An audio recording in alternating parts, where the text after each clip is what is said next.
মঙ্গলবার মুখ্যমন্ত্রী ডক্টর মানিক সাহার হাত ধরে ডুম্বুর নারিকেল কুঞ্জে উদ্বোধন হলো ট্যুরিজম প্রোমো ফেস্ট 2024। এই উদ্বোধনী অনুষ্ঠানে মুখ্যমন্ত্রী ছাড়াও উপস্থিত ছিলেন পর্যটন দপ্তরের মন্ত্রী সুশান্ত চৌধুরী।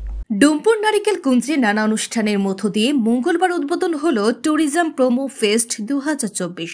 এই প্রোমো ফেস্ট শেষ করা হবে 14 ডিসেম্বর আস্তাবল ময়দানে। এছাড়া এই অনুষ্ঠান 9 ডিসেম্বর হবে নীরমহলে এবং 11 ডিসেম্বর হবে জাম্পুইয়ে। ডুম্বুর নারিকেল কুঞ্জে মঙ্গলবার প্রোমো ফেস্টের উদ্বোধন করেন মুখ্যমন্ত্রী অধ্যাপক ডক্টর মানিক সাহা। এছাড়াও পর্যটন দপ্তরের মন্ত্রী সুশান্ত চৌধুরী সহ অন্যান্যরা উপস্থিত ছিলেন।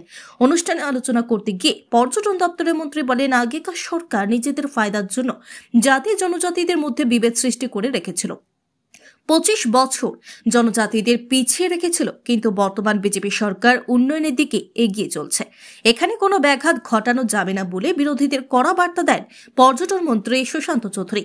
অন্যদিকে রাজ্যের মুখ্যমন্ত্রী অনুষ্ঠানে আলোচনা করতে গিয়ে বলেন, এখানকার মানুষের চাকরির জন্য আর সরকারের কাছে যেতে হবে না, তারাই আগামী দিন চাকরি দিতে পারবেন। আগামী দিন এখানে হোমস্টের চাহিদা বাড়বে, এতে করে ত্রিপুরার জিএসডিপি বাড়বে। পর্যটনের বিকাশ ঘটলে নানাভাবে বাণিজ্য বাড়ে এবং অর্থনৈতিক বুনিয়াদ দৃঢ় হয়। আর সেই কথা মাথায় রেখেই ত্রিপুরা ট্যুরিজম শিল্প উন্নয়নের দিশায় কাজ করছে বর্তমান সরকার বলে উল্লেখ করেন মুখ্যমন্ত্রী। সবাই যদি আনন্দে থাকে তাহলে আমরাও আনন্দে থাকবো। আমরা চাই মাননীয় প্রধানমন্ত্রী যে বারবার জোর দিচ্ছেন, আমরা বিভিন্নভাবে বিভিন্ন জায়গার মধ্যে, আমার আজকে খুব ভালো লাগলো আমাদের মন্ত্রী বাহাদুর বলেছেন যে এক একটা জায়গা ধরে ধরে 3 দিন 4 দিনের যে ফেস্ট করা, সেটা করে আমাদের যারা কালচারাল ইভেন্টে যারা আছেন তারাও এর মধ্যে যুক্ত হবে। সব দিক দিয়ে আপনাদের হোটেলওয়ালারা পয়সা পাবে, খাওয়ার যেহেতু খাওয়ার ব্যবস্থা করতে হবে, তার জন্য এখানে যে ফুড চেইন যারা খাবার সাপ্লাই করে তাদেরও পয়সা এখানে আসবে। তো চারিদিকে এটা কিন্তু দেখা যায় না, ট্যুরিজমের যে বিষয়টা কোথা থেকে অর্থনীতি ডেভেলপ করে সেটা কিন্তু ভিজিবল হয় না।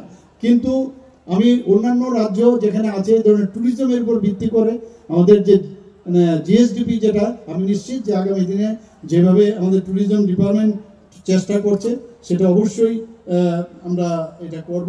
আজ এখানে আমরা এটা শুরু করলাম, আগামী 9 তারিখ আমরা নীরমহলে করব, 11 তারিখ জাম্পুইতে করব এবং 14 তারিখ আগরতলায় আস্তাবল ময়দানে।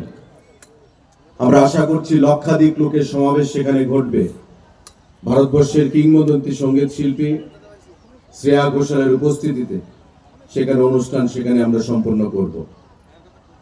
আমি আপনাদের প্রত্যেকের কাছে আহ্বান জানাবো যে রাজ্য সরকার আমাদের রাজ্যের মাননীয় মুখ্যমন্ত্রীর নির্দেশে, ওনার সহায়তায়, ওনার পরামর্শে প্রশাসনের কাজের মাধ্যমে পর্যটনকে আমরা ঢেলে সাজানোর উদ্যোগ গ্রহণ করেছি।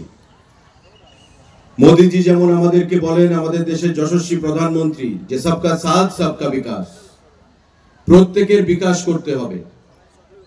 আর প্রত্যেকের বিকাশ করতে গেলে আমবাসা, গন্ডাছড়া বা রাইমাভিলির বিকাশ সে যদি না হয়, রাজ্যের বিকাশ সেখানে সম্ভব হবে না, প্রত্যেকের বিকাশ সম্ভব হবে না। আজকে সেই কথাটা মাথায় রেখে রাজ্যের মাননীয় মুখ্যমন্ত্রীর হাত ধরে আমরা পর্যটনের বিকাশের ক্ষেত্রেও সারা রাজ্যে ধীরে ধীরে আমরা এগিয়ে চলেছি।